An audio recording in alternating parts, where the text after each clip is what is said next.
बाद एक और सॉन्ग रोलते भी ना और जस पड़ी है।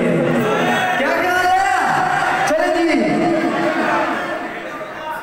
बड़ा मजेदार का सॉन्ग है, आपको सुनाता हूँ और आप लोगों को शोर ना चाहिए। जब मैं माइक आपकी तरफ करूँ तो आप